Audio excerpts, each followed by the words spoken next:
All right, I want to welcome everybody into the Fifth Dimension podcast with me, Evan McDermott. For this show, I was joined by author Paul Levy. His book, Dispelling Wetiko, is his most notable work. He's written many others as well. And I got to tell you, man, this is a fantastic conversation. We really dove into the roots of Wetiko, its origins, the battle of good versus evil that is taking place in the world today, and it's really a call for all of us to step into our own shadow, take accountability, and remember who we are. Really, that's the root of it. This is such a profound conversation that blew me away in just the 60 minutes that Paul and I shared together. And I hope you guys enjoy this one and take from it as much as I did, listening back on it. Like there is just so much in here, a lot to unpack, a lot to meditate on and really integrate. And I think this conversation can really be a big wake up call if you allow yourself to open up to what Paul is saying. I mean, the answers are right there, coming back into a space of love, compassion, interconnectivity, and really unrooting the Wetiko foundation that lives within all of us. None of us are spared from it. So, hope you guys enjoy this one. If you're a fan of the show, be sure to subscribe, whatever platform you are on. Be sure to like if you're on YouTube, press the 5-star rating, Apple Podcasts, Spotify, leave us a review. You can purchase my book, To Marshal Love Against Tyranny, my poetry collection, which talks about a lot of the themes that we talk about in this conversation with Paul. And my next poetry book, The Final Judgment, is now in publication. So be on the lookout for that shortly. It will be out in the very near future. And if you're interested in getting a tarot reading, I am opening up the space, offering them one-on-one, whether it be on a Zoom call where we chat and do it live, or if you're just looking for a written report, we can do that as well. Just be sure to reach out to me directly, whether it's email, Instagram, or there's a link to book the tarot reading if you want to do it on Zoom in the episode show notes below. And be sure to head over to my Substack, mcdermott.substack.com, and you'll be notified of all podcasts, poetry, writing, anything else that I feel called to share on there. All on Substack. It's free to subscribe. And if you're a fan of the show, be sure to donate. We thrive on donations over here, baby. I don't get this ain't too monetized, so appreciate everybody who chooses to donate. And a thank you to our official sponsor, Tranquil Desires, out here, Chamberlain, South Dakota, and for Patty for all of the work that she has helped to bring this show to the next level. And we're taking this show to the next level, baby. It's nice to see the evolution and the growth that's taking place right now. It's a beautiful time. Beautiful, beautiful time over here. So let's jump right into the podcast. I got nothing else to say to you in this intro. Open your hearts, open your minds, and really take in these powerful words. And here's Paul Levy, everybody. Enjoy. All right, everybody, welcome into the Fifth Dimension podcast. I am joined today by Paul Levy, author of many books, most notably Dispelling Wetiko, and he's somebody whose work I've been following for quite a long time. So I'm very excited for this conversation and what we're going to dive into. Paul, it's truly a pleasure to be able to connect and have you on the show. Yeah, I'm also just as excited to be here as you, and I'm just really thankful for the invite. Absolutely. And I'm going to assume a lot of my listeners are familiar with your work at this point. Just because, you've been out talking about this for a long time now, but maybe just to as an introduction, maybe it would be helpful to kind of go over the emphasis of Wetiko, what it is that you're uncovering, and also maybe a good way to talk about it and kind of give people an introduction, maybe if they're not so familiar with the concept, is what are, because it's almost like a diagnosis in a way if we're looking at Yeah, no, our it culture. is the diagnosis for what's happening in the world. And and I want to just point out it's not just a theory that I've come up with. I mean, I it was based on my own experience of this unmediated encounter with evil, with archetypal, not just personal evil, but transpersonal archetypal evil. And that happened in my life that almost killed me and just completely destroyed my entire family. I haven't had a family, for so many, like over 20 years. But what I didn't realize was that that experience of encountering the darkness was actually this revelation. Something was being shown to me. And so the word Wetiko, it's a Native American term, and one can think of it or conceive of it to be this mind virus. Mhm. kind of like a parasite of the mind. And when people hear about the idea of a mind virus, that sounds all woo-woo or new agey, or it can, but it means something very simple. It basically means that the origin and the solution of the collective madness that's happening in our world is to be found within the psyche. And that's a no-brainer. Like, where else can the origin and the solution of our collective madness be found? And so in Native American tradition, they have the word Wetiko. Every spiritual tradition from time immemorial, and a lot of visionary artists, thinkers, philosophers, they're all pointing at Wetiko, calling it by different names. And it's at the bottom of all the evil that's playing out in the world. It's at the bottom of the collective madness. I mean, Wetiko is a collective psychosis. And to say a few words about it, one way to think of it is that it's a form of this blindness, of a psychic blindness, but it's a very peculiar form of blindness in that it's a type of blindness that does not know it's blind, thinks it actually sees, and thinks it sees more than people who actually have sight. And so Watiko, in a way, you could think of it in it like that we become entranced by the projective tendencies of our own mind. Like, we're always projecting onto the inkblot of the waking dream. Mm, And with Watiko, we become sort of enchanted by our own projections in such a way that we give away our power. We become, not connected to our true source, our true creative nature. In a way, we've hypnotized ourselves. And if I could just give context, every spiritual tradition points at Wetiko. It's in the Bible, in the apocryphal text. Of course, it was taken out of the actual Bible and put into the apocryphal text, um, because I point out that Wetiko was on the editorial board and it can't stand to be exposed. And so any book or tradition or person who's shedding light on Wetiko, and that's what my whole life is devoted to, is trying to help people to see it.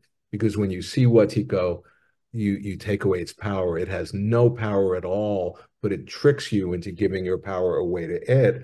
And when you see Wetiko, not only do you take away its power, but you become empowered. So in the apocryphal text, they talk about Wetiko. They call it the counterfeiting spirit. And what that means, you see, Wetiko has no creativity on its own, but it's a master mime. It's a master impersonator. It puts us on, it fools us, it offers us a false version mm, of ourselves. Oh, I'm wounded, I'm traumatized. And as soon, if we're not in touch with our nature at that moment, we then identify with Wetiko's version of ourselves, which is the fictitious identity, the false identity, a limited version of ourselves. And then Wetiko has us. Then it can manipulate us and can control us. And so think about what I'm describing. With Wetiko, we actually, you see, it can't steal our soul. It tricks us into giving it away ourselves. So mm, on the one hand, we give ourselves away, we identify with who we're not, and then we disconnect from our creative genius. That's a recipe for madness, and that's basically Watiko.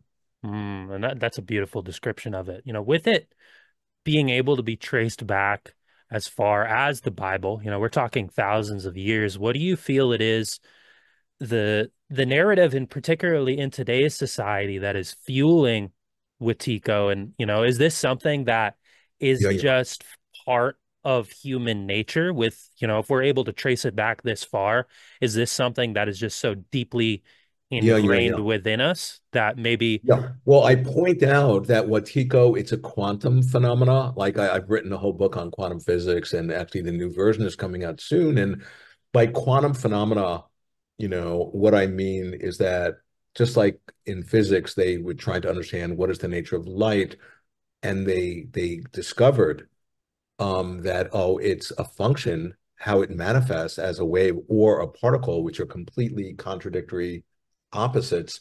It depends on how light's observed. So in the same way, so light is a superposition of these opposite states of a particle and a wave, depending, and how it manifests depends on how it's observed. Same thing with Wetiko. It contains the deepest evil imaginable that plays out within our own minds, in our relationships, collectively as a species, in the greater body politic.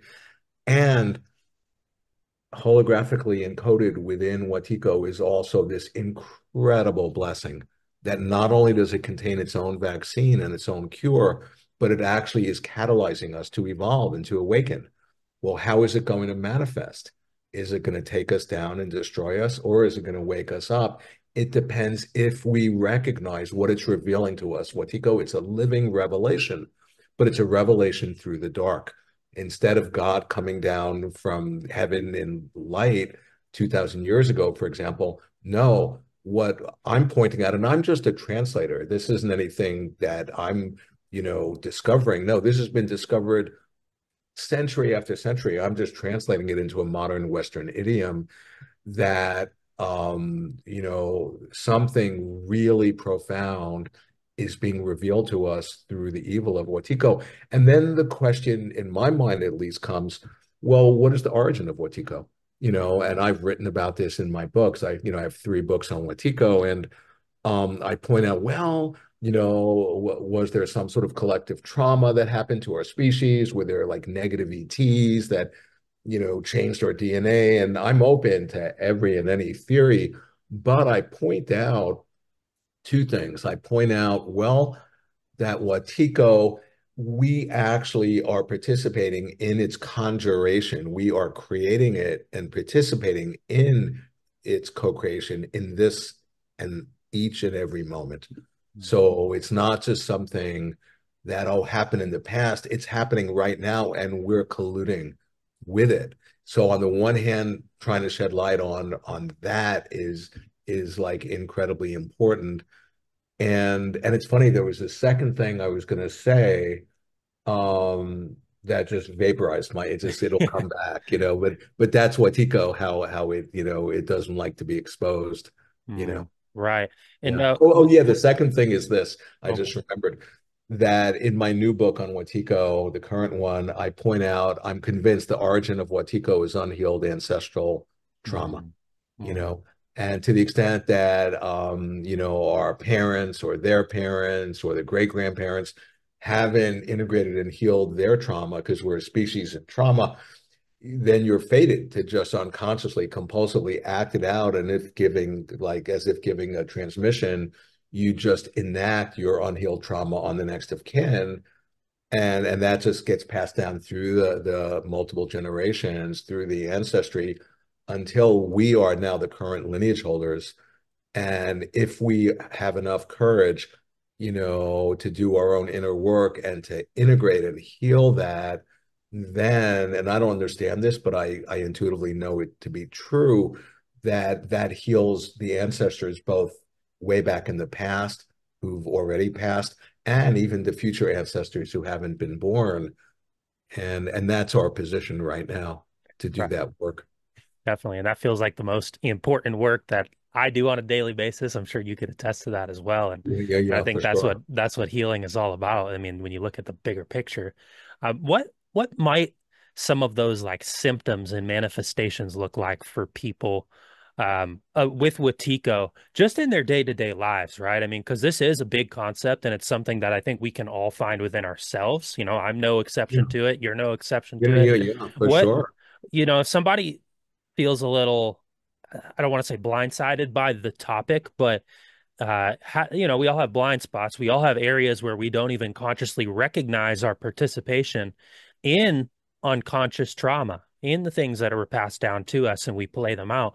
What especially when we're looking at a cultural scale, I think the collective is just a manifestation of the individual level of awareness, right? We Yeah, play yeah, into yeah. this and we create this ourselves. But what might that look like for somebody going in their day to day who Yeah, is yeah, being yeah, run for by sure. Wetiko and they may not Yeah, even yeah, realize yeah. it? Well, the thing about Wetiko, it's what's called this, you could say archetypal energy, transpersonal energy, a higher dimensional energy, or this daimonic energy. And a daimonic energy is a higher dimensional energy that can take over a person, Hmm. right? So in other words, where I first saw this is with my father. Like he would get completely, it was like he was possessed by something that was more powerful than he as a person was. And then he had no idea. He just became the instrument for this, archetypal, transpersonal, higher dimensional, daimonic force that had possessed him, that had taken him over to come through. And so one of the symptoms of Wetiko is when we feel almost like we can't not act something out. We're compelled. There's a compulsive, almost like in addictions, there's a compulsive quality where we're literally taken over by something. We become an outpost for something that's more powerful than us. And it makes me think in his work, Jung, who is very switched on to Wetiko, he didn't have the name. He kept on referring to it. One of the main names he called it was totalitarian psychosis.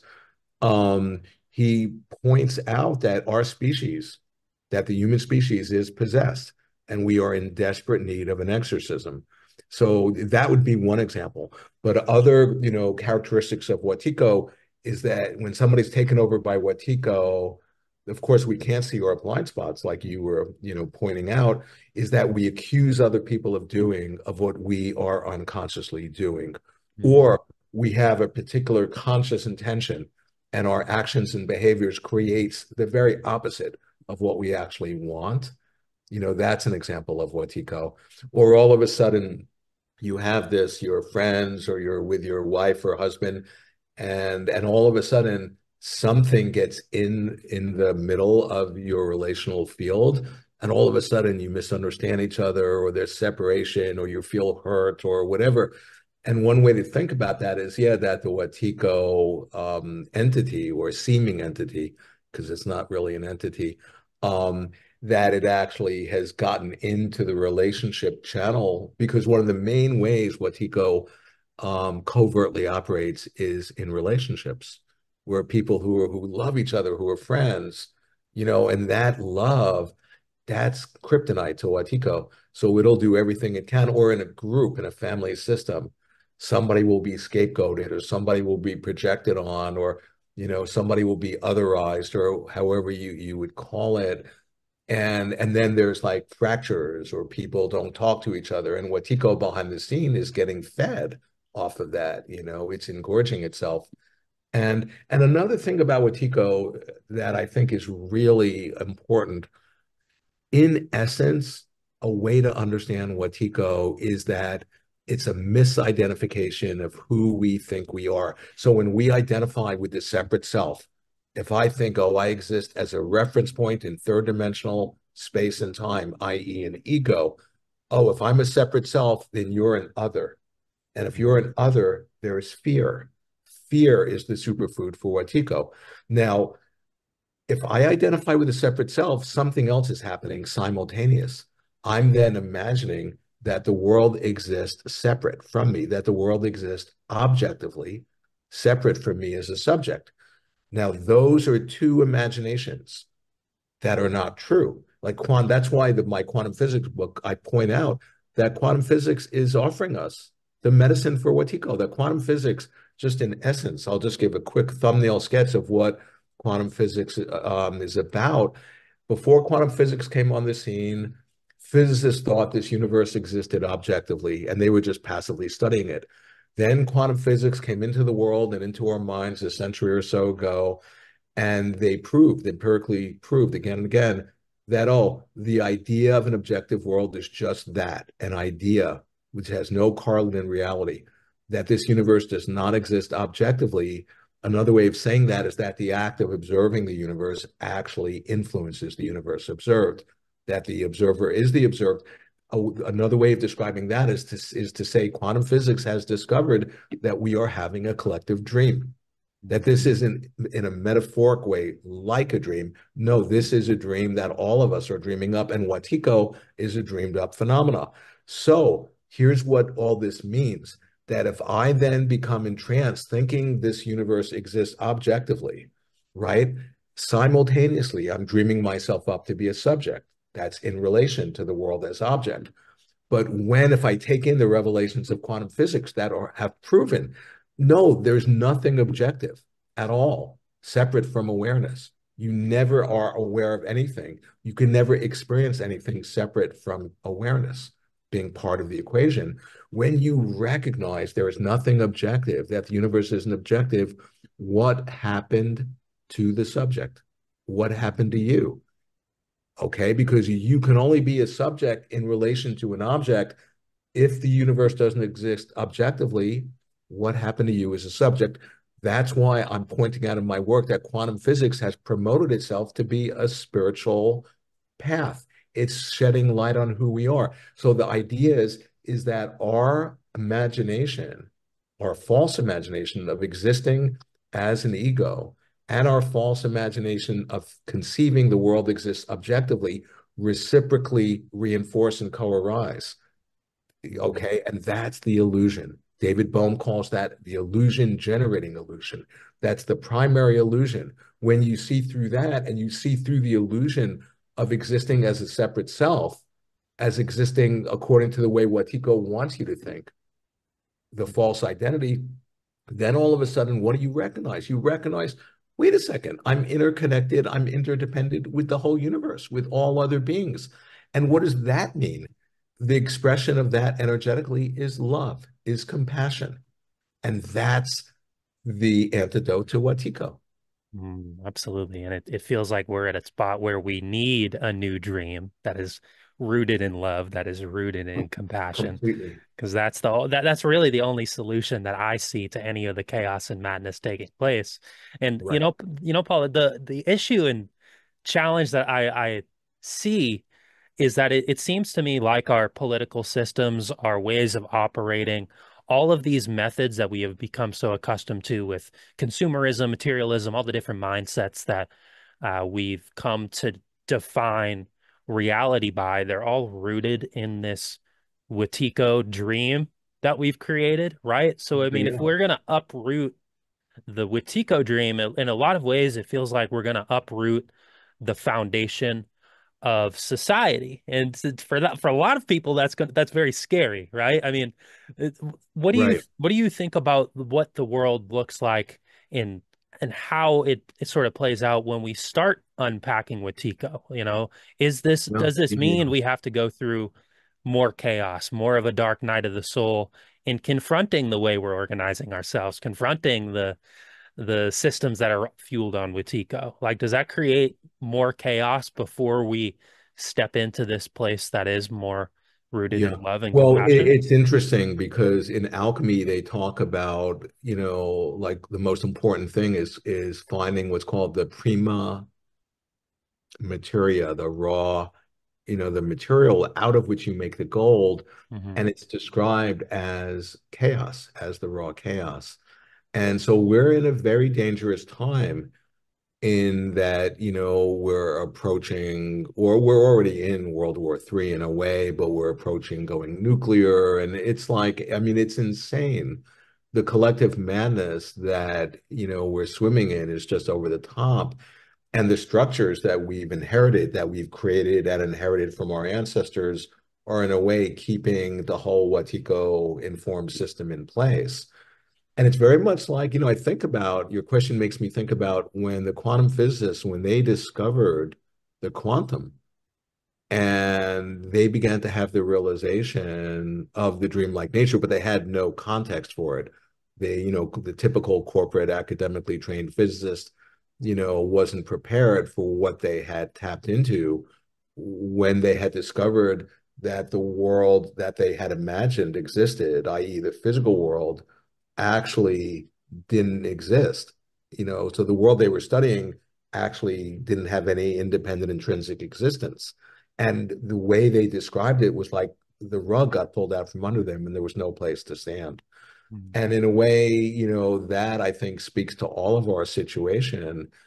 And it's particularly, it's a dangerous situation, but it's overflowingly filled with incredible opportunity because it's so on the one hand, this this evolutionary impulse that we're invited to step into of discovering the create because quantum physics is pointing out by the act of observing we're influencing the universe that we're observing, that means that the act of observation is creative, that we are creative beings by our nature.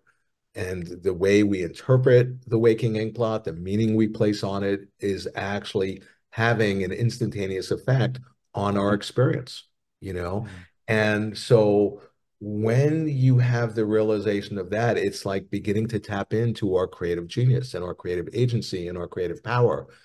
And this realization can only happen in an individual.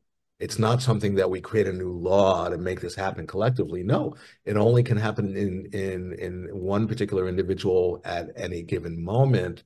But then what I envision, what I imagine is that as more of us actually begin to awaken to our creative nature, to our creative genius, I'll just take a step back. Like, in other words, one way of describing the healing of Wetiko, the mind virus, is to, I mean, the greatest protection against Wetiko and the antidote is for us to recognize our true nature, to remember mm, who we are. But that's just such a cliche. What does that even mean? Well, what is our nature? Our nature, by its very nature, is creative. So when we realize our nature, we embody and express ourselves creatively. And the more we do that, the deeper we realize our nature in a positive feedback loop. That can only happen in one person, not collectively. But when any one person connects with another person who's also having that realization, they can put their realization together and they can connect with other people who are also having the realization. And all I'm pointing out is the realization of our circumstance that we're having a collective dream right now. And we are the dreamers of the dream.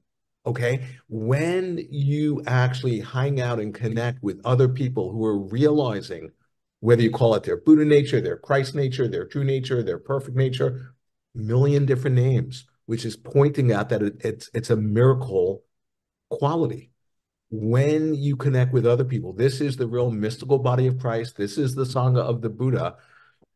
It's easy to imagine imagine having a dream. And in the mm, dream, you recognize the nature of your circumstance, i.e., that you're dreaming, right? And then imagine that other of your dream characters in that dream who are just embodied reflective aspects of you also realize that. And you come together and you hang out and you trip out on what are you realizing? You're realizing this collective dream that we're all sharing is manifesting in this problematic, nightmarish way because we've all been programmed and conditioned to dream it in such a limited way. But what that means is that we can dream it different. mm, We can dream it in a way that's more in alignment with who we're discovering ourselves to be, which is that we're not separate, that we're interdependent, that we depend on each other for our own well-being. That, another way of saying that, that's to consciously realize we can step into our own evolution.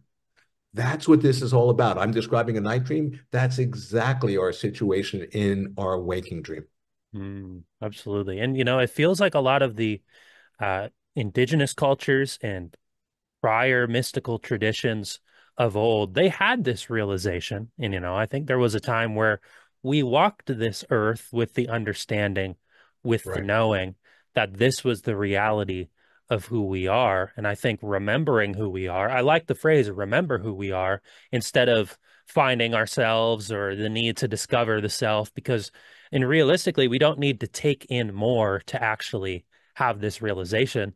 We need to shed the layers. We need to unpack the conditioning. We need to get rid of the false beliefs and programs that are running in our mind and really take a step back instead of trying to acquire it externally, right? Because Yeah, it's and all the thing living in about here. the thing which is so cool about like because I point out that the major process happening in the collective unconscious is the shamanic archetype is activated. And who is the shaman? It's the wounded healer, it's the storyteller, the dreamer, it's the creative artist.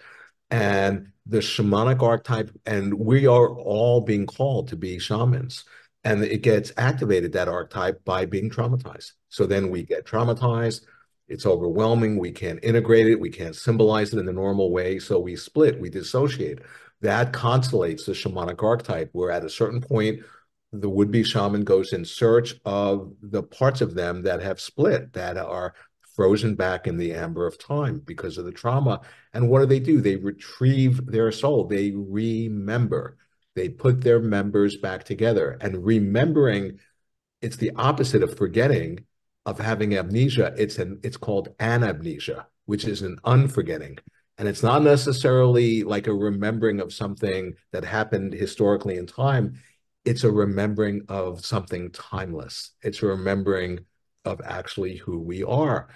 And just another thing about the shamanic archetype is that and I finished, I think the biggest chapter in my current book on Wetiko is about the shamanic archetype, and I finished it weeks before the lockdown. And I was pointing out, oh, our species is going through a death rebirth experience like a shaman, descending into the darkness of the unconscious, just like a shaman. And what does a shaman do? They take on the illness of the person or the community they're working with. Taking it on has a double meaning. They like have it out with, sort of in like this wrestling, and it means they take it within themselves. So the shaman falls ill. Mm. But if they stay stuck in being ill, well, then they're going to need a shaman to help them. But the idea is they fall ill and they experience the illness as an inside job subjectively, in themselves. And they take that occasion as a way to deepen their realization of their nature. And by them doing that, when they reconnect with their nature, they've in a way cleared that pathway, that energetic pathway for other people to also connect with their nature. And so in a sense, we're all being called to be shamans, which is the creative artist. That's why the medicine for Wetiko. There are a lot of ways I can describe it, but one of the most essential ways is for us to connect with our creative voice. Mm. Okay. And for us to really step into being creative artists, not necessarily, yeah, painting or drawing or, that's great, but that's a flatland version of being creative. We are every moment, we are creating our experience of our lives, you know? And as more and more of us connect with our creative nature, in some of my work, I point out we can, as artists, create an art happening and we can call it global awakening.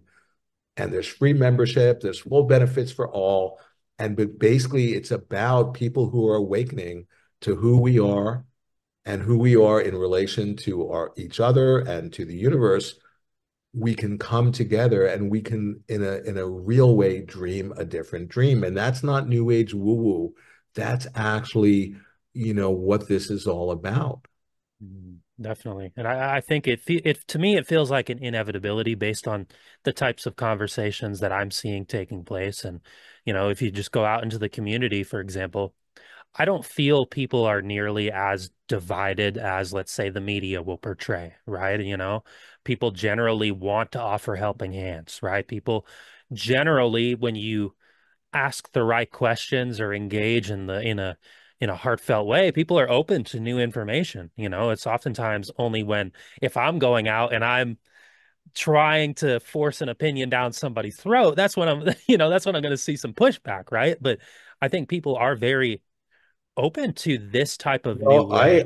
I both am right with you, and I agree. And I want to, in a playful way, play devil's advocate because Hmm. there are so many people I know, some of them really good friends of mine, who I feel are so unbelievably just under the spell and are Mm. brainwashed. And, if I bring up, what I might think is happening and it's different from, say if they're propagandized and they're just parroting the algorithm and all Hmm. that. If I bring up, from my point of view, what I feel is going on, I've learned how I have to be prepared for they're going to see me as a threat, and it could end the friendship, and they could think I'm a conspiracy theorist or Hmm. any number of things. So I really hear what you're saying, and I also see the opposite. And it brings up an interesting thought form in my mind, and that is one of the things that I'm bringing, because I'm not just one of these, oh, I'm a practicing Tibetan Buddhist and I'm a spiritual person and I'm not tracking what's happening politically. No, I'm like every day, studying as much as I can, trying to understand what's going on and what is the deeper dreaming showing us. And I've developed this idea that, it's sort of like a superhero power that all of us need to cultivate. And I call it like developing omni-perspectival consciousness. Okay. And what it is, think about a circle. And Hmm. so many people I know, they're fixed on one particular point on the circle, and that's the lens through which they see everything. And oftentimes, they're just brainwashed and propagandized to see in that way. But having this awareness that's omniperspectival is you actually entertain every other point of view on that circumference of the circle as best as you can imagine, particularly seeing how maybe people who you experience as having being adversaries, how they see it. Hmm. Try to imagine, well, what are they seeing? How come they're seeing that? Are they seeing something you're not? Are they seeing your shadow? And then that whole process seems to de-solidify us from being fixed in a particular viewpoint and be open, like you're suggesting, to changing our viewpoint or from seeing from other people's points of view. And that increases our empathy and opens our heart. And I think that can only benefit us.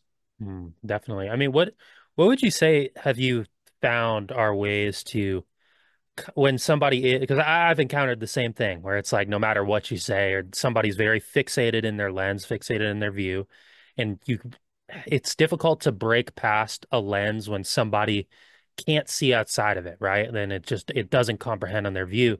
I mean, have you found successful ways to actually, hey, let's step outside the box for a little bit, right? Yeah, no, What that's a real question. And I mean, I think of my teachers, these two of them are these lamas, these Tibetan lamas, and I would, travel with them and I would be with them when people were sharing their process. And there was one point where somebody was clearly in their unconscious and the lamas, they were with them, and afterwards I asked them, I said, didn't you see that person, acting out their unconscious or being caught by their unconscious?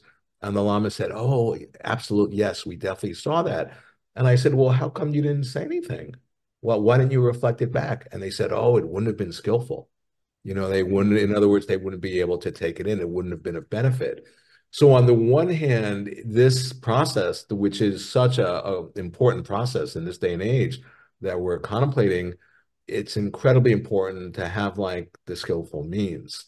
Like one of the things that I think all of us have had to develop, I know I have, with certain of my friends, I've had to figure out, oh, there's a don't go there zone with this person around Trump or around Mhm. RFK or around Putin or around Ukraine or around Israel or around vaccine. And each one, it's like a different contour of the don't go there zone. And if you transgress that don't go there zone, it's like touching the third rail and it can get into an argument, it can end the friendship and all that. And so basically, I'm a work in progress. I'm continually every day just trying to think of different ways of how do you navigate this. And so yeah, I'm a work in progress on that, like all of us, really. I was gonna say there's only so much you can do sometimes, but for Yeah. me, it feels to me like some of what I tend to focus on now is a lot of times not even necessarily, if I'm engaging with somebody who may be on the total opposite side in terms of whatever the discussion point is, right?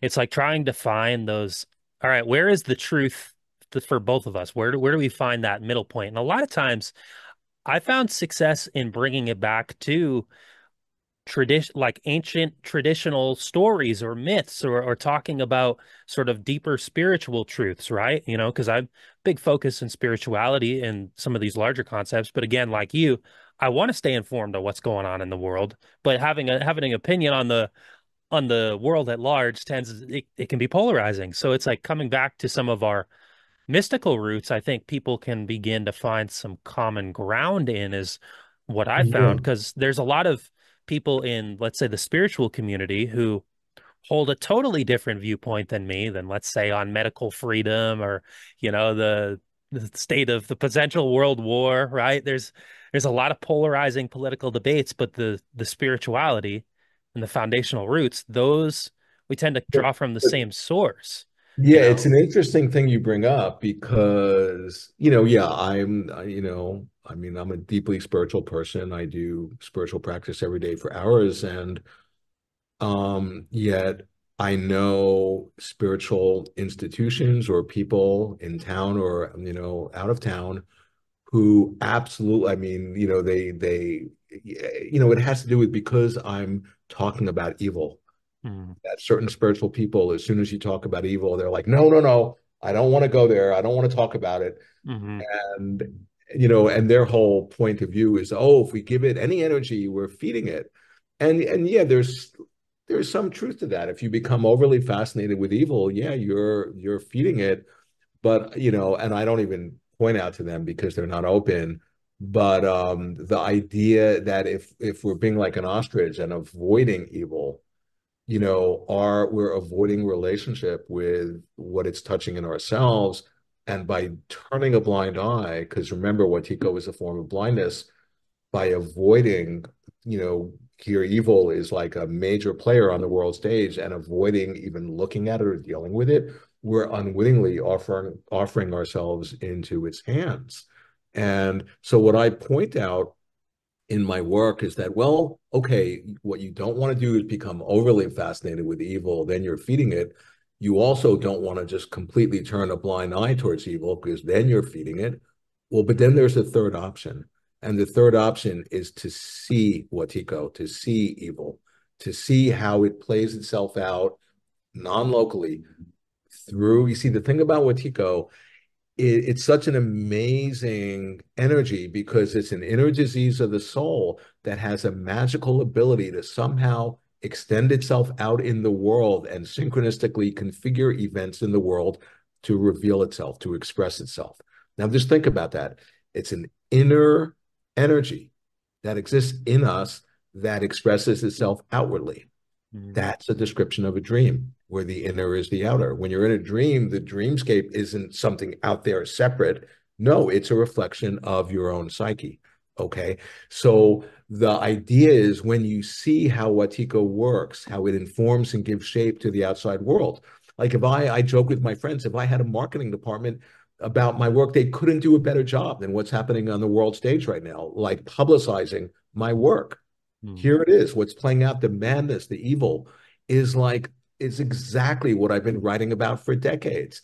And yet, if you recognize that what's playing out there, the evil and the madness is reflecting what's going on inside of you, then you're on the right track.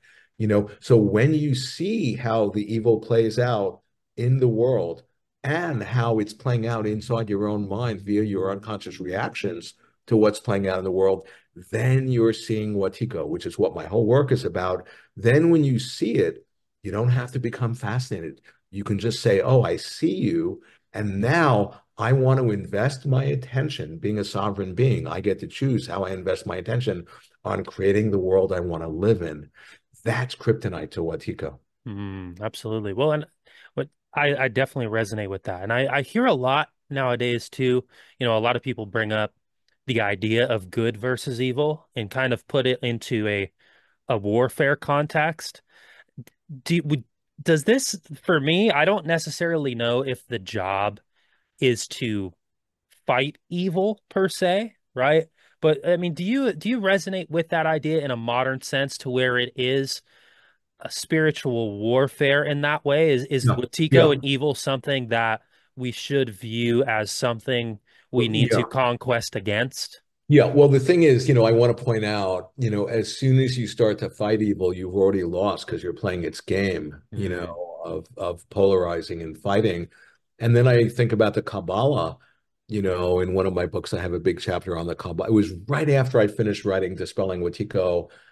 I found myself the very next thing I wrote was a big chapter about how the Kabbalah, unbeknownst to me until I came across it, was like incredibly creatively in a one of a kind way pointing out Wetiko. And the Kabbalah points out that the true light, the real light, the sacred light is hidden in the dark. And that's where we all become alchemists. We have to, in a way, free that light that's hidden in the dark. And so, I personally, it speaks to me very deeply that what's happening in the world is actually, just like the kingdom of heaven is found within, hmm so is the war of heaven, in the sense that, yeah, there's this incredible war that's found within the collective unconscious of humanity. And this brings up the idea of holding that creative tension of the opposites.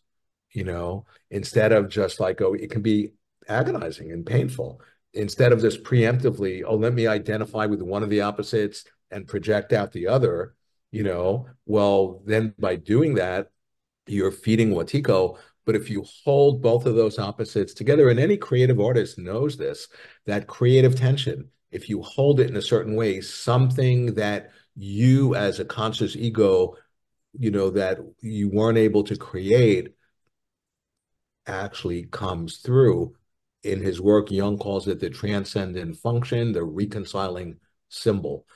And so the idea that in a sense, and getting back to Jung, he says the perfect symbol of holding the tension of the opposites is Christ. And Jung again and again points out that, Christ is a perfect symbol because his symbol is a conjunction of opposites. Think about Christ. He total God, total human being, complete mutually exclusive opposites in one being. Christ was symbolic. And I point out in my work in the apocryphal text, and this got edited out of the Bible, Christ himself is teaching his disciples to see him symbolically. Mm. Okay. And so the idea is here's Christ who's like symbolizing holding the tension of the opposites. And when you do that, what happens? You attain the resurrected body. That's the transcendent function. That's the grace. That's the blessing. Okay. And the idea is we are in all the, I mean, Thomas Merton says this. Some of the greatest enlightened beings in the world are saying we are all Christ on the cross. That if we're able to hold the opposites without breaking, without polarizing and splitting off and projecting the shadow onto, some other, because shadow projection, scapegoating, psychologically speaking, is the real, that's the dynamic that underlies Wetiko. And if I could just, sort of explain that for a moment, because it's so, I mean, I think we all can relate. So just think about it. If I'm not owning my own shadow, Mhm. right? And I'm going to then split off from it. I'm going to dissociate from my own shadow. I want to then exterminate my shadow. I want to get rid of it because I'm identified with the light. I'm all good. I'm pure. And so if this is a dream, I then project out the shadow outside of myself, right? And it's a way of me exterminating my shadow. So what happens if this is a dream? Into the dream will walk a person or a group of people or a nation that will carry my shadow. They're embodying my own split off, dissociated darkness. Now I Mm. have evidence that the evil really exists out there, right? So what do I do when I amplify that process? Well, I try to kill them because they're reminding me of what I've murdered in myself or what I've tried to murder in myself. And by doing that, guess what? I've literally become possessed by the very evil I'm trying to destroy out there. And what am I doing? I'm actually externalizing and playing out in the world my very internal process of wanting to exterminate my own darkness. Now I'm playing it out outside of myself in the world on other people. That's why I keep on saying Wetiko is an inner disease of the soul that informs and gives shape to what's playing out in the outside world. And when you recognize that, that's to recognize the dreamlike nature. Recognizing the dreamlike nature, that's one of the cures for Wetiko. We are Mm. all dreaming up Wetiko. We are all dreaming up this universe moment by moment into materialization. That's what quantum physics discovered. Quantum physics is this revelation. It's a living revelation. That's the antidote to Wetiko. And so think about that shadow projection. What does Jung call shadow projection in his work? The lie. Who is the liar? The devil. Okay. So the idea is that when we shadow project and don't own our own shadow, and when we own our own shadow, it's not just an intellectual affair. No, it's very mortifying to look in the mirror. Etymologically, the word mirror means the holder of the shadow. When we see our own darkness, when we see, oh my God, I can be a criminal under the right circumstances, anyone can. It's a mortifying experience, but that's what's involved in us owning our shadow, not in a new agey intellectual way, but to really see both our light and our dark. Then we become, that's serving the process of individuation, of becoming an undivided individual, of becoming whole. And as more of us embody that and connect with others who are doing that, then we're on the path to healing the madness that's playing out.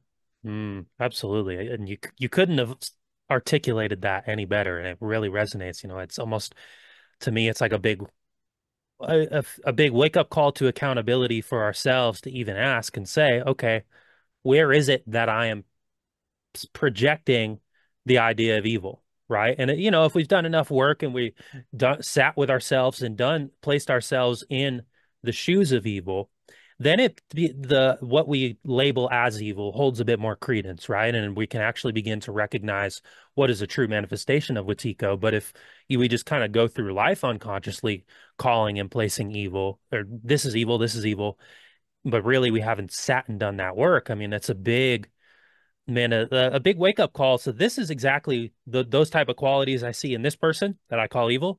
Maybe I need to find that within myself. Maybe Yeah, that's what I've. that's exactly right. Say for, I think my very first book that I wrote in the early 2000s was The Madness of George W. Bush, Mhm. a reflection of our collective psychosis.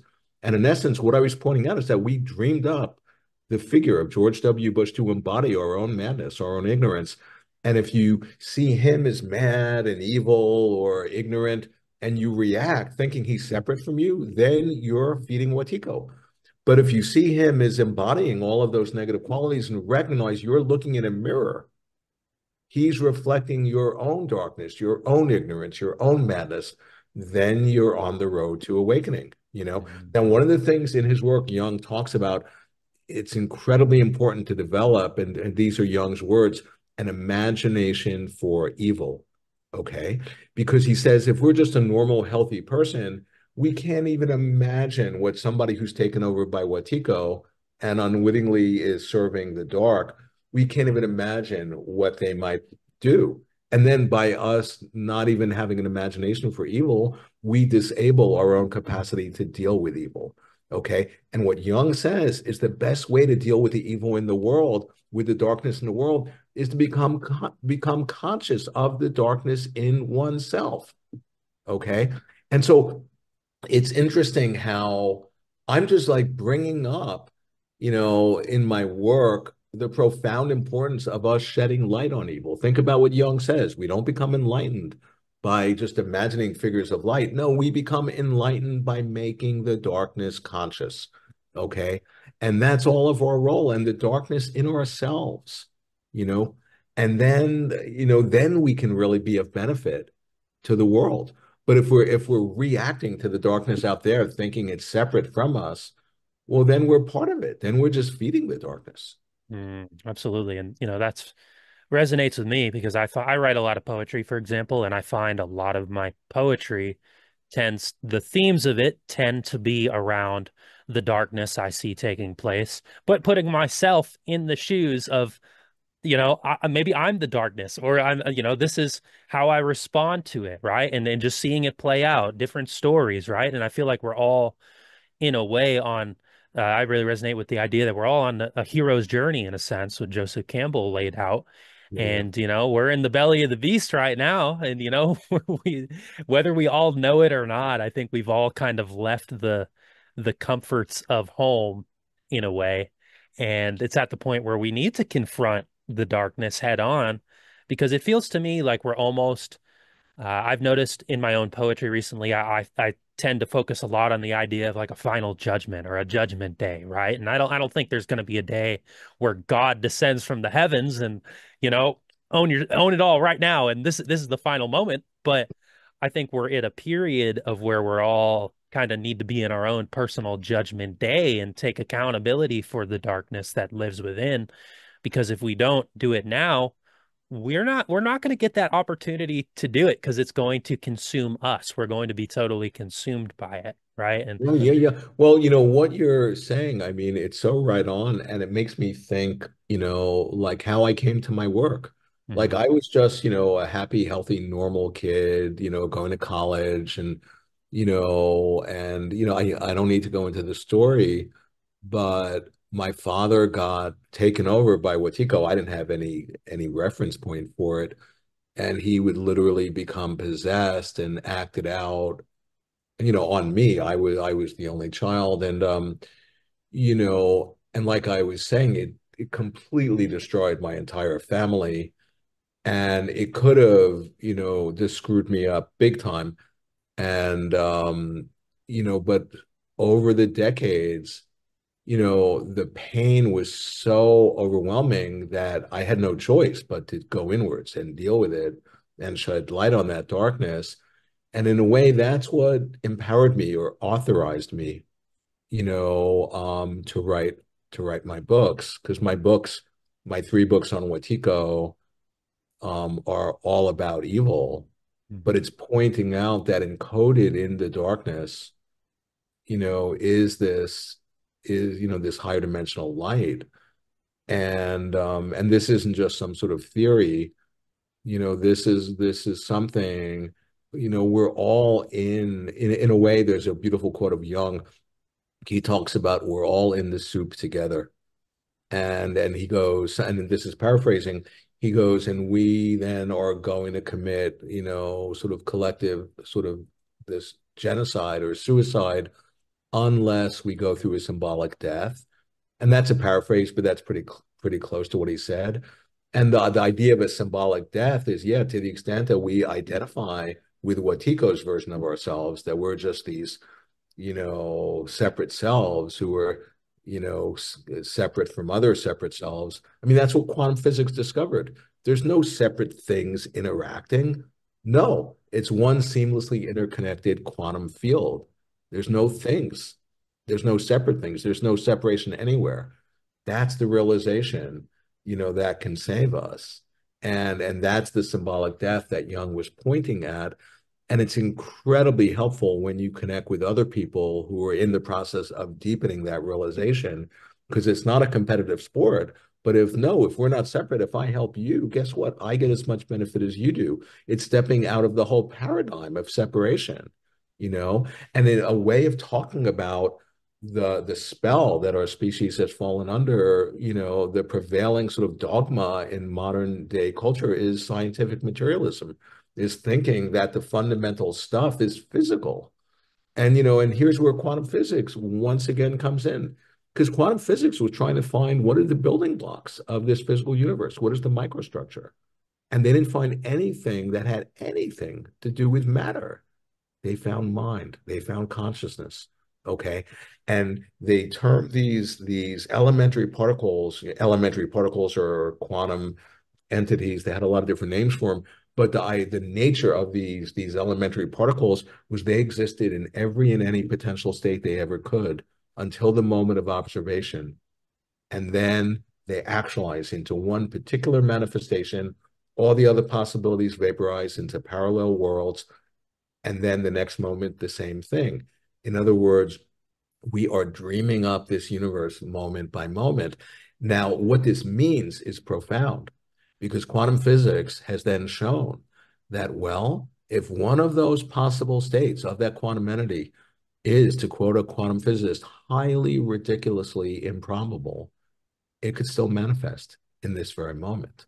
Okay. What that means is that the fact that the possibility, which quantum physics says is absolutely a potentiality that could happen in this moment, of our species awakening and averting, creating this catastrophe. That's a very real possibility that could happen right now.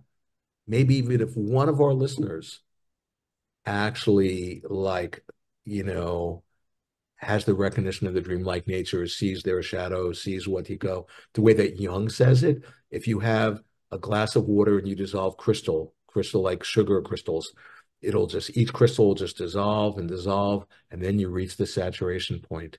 You add one more crystal, one more grain of sugar, and a crystal manifests. He says that's the way symbols manifest in the unconscious. And any one of us having realization of our nature, of the dreamlike nature, of our true nature in this moment, could be that grain of sugar that crystallizes an awakening in the collective unconscious of humanity. And quantum physics says that's really true, you know? And then I think of my teachers, and they talk about recognize the dreamlike nature. And then they ask the question, they go, why are we saying this so often? And they answer, they say, because it's true, because we're having a collective dream. Okay. And what I'm pointing out is that any one of us having that realization right now could be the very catalyst for a global awakening. And if we're not envisioning that, then what in the world are we thinking? Okay. If we're caught by pessimism and despair, then we're part of the problem, you know? So I would urge all of our listeners to really dream themselves up to the highest, to dream each other up to the highest, to dream this universe up to its highest potential, where we are. It's like we've been having a recurring dream. We've had this dream before, and we would get to this point, and then we push the button, blow ourselves up, and then in dream time, which is no time at all, it takes another 14 billion or however many years, we get right to this place again, boom, blow ourselves up, then again and again and again. Maybe this is the time where we actually realize what we're doing and we wake up and we don't have to push that button and we realize, oh my God, this is a revelation that we're having. And we can actually help each other to wake up and stabilize that realization. And it's what I call dreaming ourselves awake, that's what's being offered to us, to consciously participate in our own evolutionary process. And everything depends on it. Absolutely. That gave me goosebumps. That's exactly the solution. And I don't think he could have said it any better. And that brings us to right about 60 minutes. And I don't know if I can think of a better way to end a podcast than that, to be honest with you, because that gives me a lot of inspiration and hope. And I think, for anybody listening, a lot of sense of accountability and responsibility that our own waking up process is important and does make a difference, not just in our own personal lives, but on a global scale, right? Because sometimes it's easy to take but what is my one life matter? What is my what difference can I make? I don't think people realize how important they Yeah, are if I could to just say the one thing about that, in his hmm work, Young talks about, he's talking to therapists in this one book, and he says, yeah, you can easily think, oh, I'm just doing this work with this one client. What is the benefit to the world?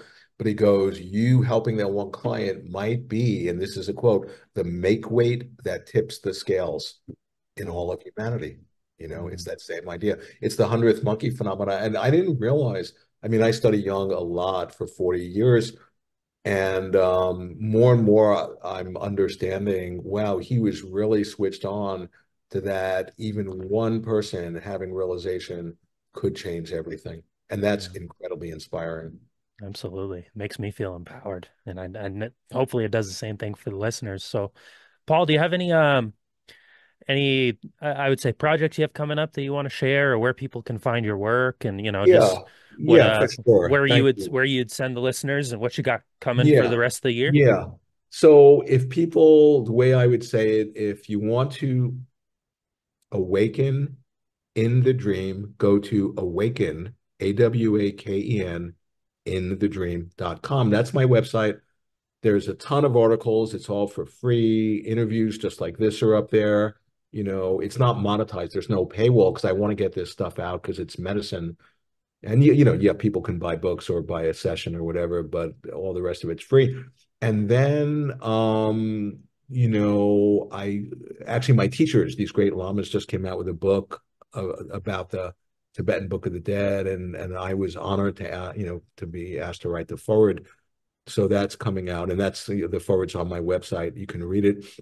And then in December, this book I wrote about quantum physics is the new and expanded version is coming out because I've had more downloads, and that's available both on Amazon or on my website. Yeah, that's really it. So thank you. Of course, and I'll put all that in the episode show notes so people can just scroll down and click to interact. But I want to thank you so much for taking the time to come on, Paul. This is a podcast I'm going to have to go back and listen to many times because I'm sitting here and you're connecting a lot of dots for me personally.